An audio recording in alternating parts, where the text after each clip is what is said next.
All right, ladies and gentlemen, good afternoon, everybody. Your favorite Ukrainian American is here. Today, I wanted to make a video on how to replace a control arm on a 2017 3.5 liter Acura TLX. Again, much to my surprise, I couldn't find a video like this on the frontiers of internet, so I wanted to make one of my own. Quick disclaimer, all the videos that I've seen online from Rock Auto or YouTube creators are all concerning Honda Accords. And my installation appears to be somewhat different. Okay, well, without any further ado, let's take a look. I already have my wheel removed and have some safety precautions in place. And here on the floor, you can see actually two control arms. One is for the driver's side, the other one is for a passenger side. One is play pretend in the position how it's going to be installed.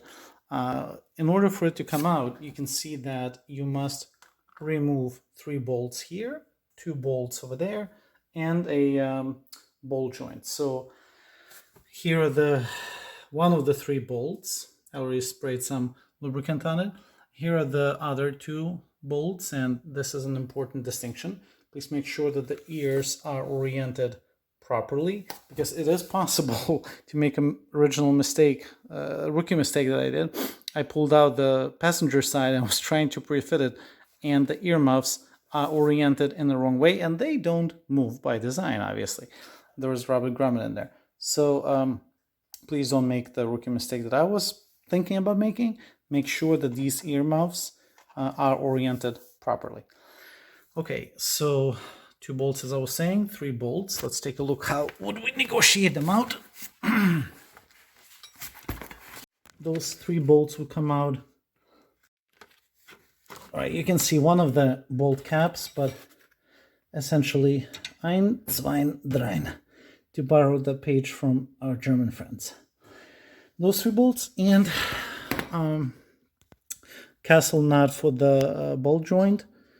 It's going to come out pretty easily. In my case, I just push it forward and then peel it back. And once I have 2 hands available, then I can negotiate it out of the position and unscrew the castle nut. All right, there, roll. So the Carter pin came out. And while I'm at it, I wanted to show you which socket you need. You need 19 millimeter socket. To remove the castle nut, I sprayed some PB Blaster on it. And here is my trusted breaker bar. As you can see, yes, it's a bit of a cheating, but it's coming out gracefully now. However, either use a mallet or use a pipe. All right, so the castle nut is out. I will have to use the bolt joint pressing out tool to remove that. I wanted to very quickly give you a couple of good updates. First of all, on my vehicle, 96,000 miles, bolts break loose, no sweat, courtesy of soaking it with PB Blaster for a couple of minutes. I also wanted to point out to you that don't let this number 10 deceive you. This number 10 is in reality a 14 millimeter bolt. And in fact, I tell you what, all 5 bolts that are holding this control arm in place are all number 10s.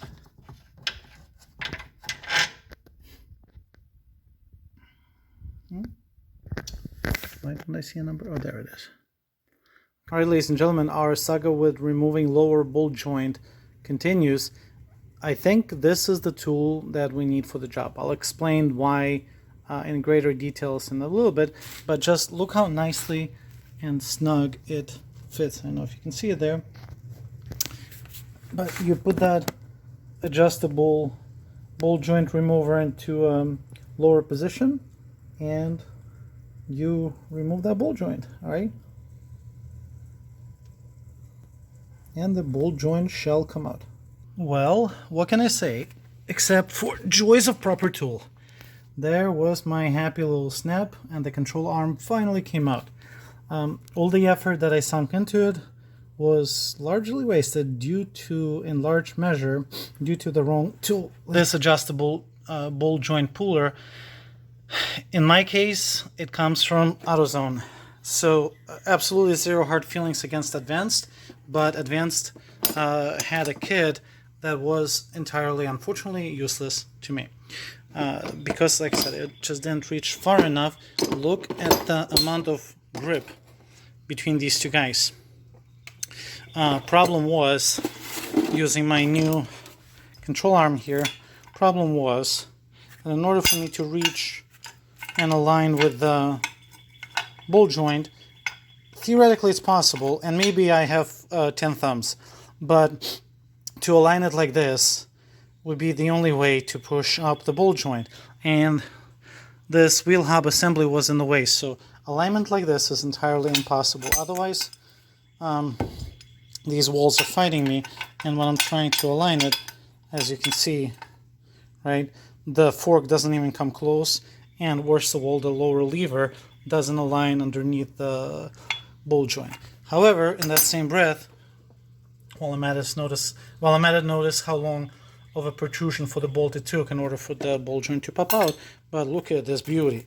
Not only thank you for putting the bolt on top, not on the bottom, like at the previous assembly, but look at this guy. Wedges right in without any effort, even sideways. The lower wall is not an impediment because I have large area to travel over here. So yes, if you'll be doing this job, please save yourself a little bit of hassle and get the loaner tool from AutoZone, or buy it from wherever you want to buy it from. But I checked out Harbor Freight and a couple of other places. They all sell this baby joint puller. Okay, so once again, this is the part that you need, and this is the tool for the job. All right, guys, I'm gonna pause it and remove lower control arm and put this new beauty in. Whew. Well, gods of control arms were kind to me. So the old control arm is out. New control arm is hanging out, waiting to be installed. But ladies and gentlemen, I want to show you why did I bother doing all of this to begin with. See how much play there is? My main complaint was that over 50 miles an hour when I was braking, I got pretty nasty vibration in my steering wheel. And before you guys jump to conclusions saying, oh, well, maybe you have a wheel runoff, or maybe you have faulty rotor, negative. I ruled out those probable causes beforehand. My rotors were brand new. My brake pads were brand new. My alignment has been done when I got new tires. And I did the tire / wheel hub runoff, and it came back negative. By negative it's within 1/1000th of an inch, so within tolerance. Yeah, and this bushing was shot, and thus $65 replacement part, and lots of cursing and lots of effort to replace it myself. All right, let me put it back in, and I'll show you where do we go from here.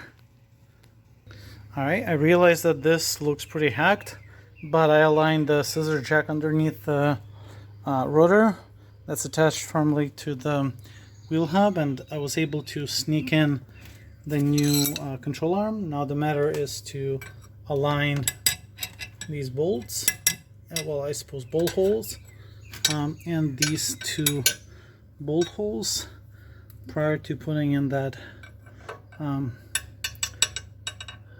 bolt joint back into the control arm. All right, making progress. Be right back. Apply a Kessel nut and put the carter pin in. All right, guys, hopefully this helped you out, and you learn at my mistakes. Tuition is cheaper this way. All right, thank you, guys. Best of luck. We'll see you. Bye.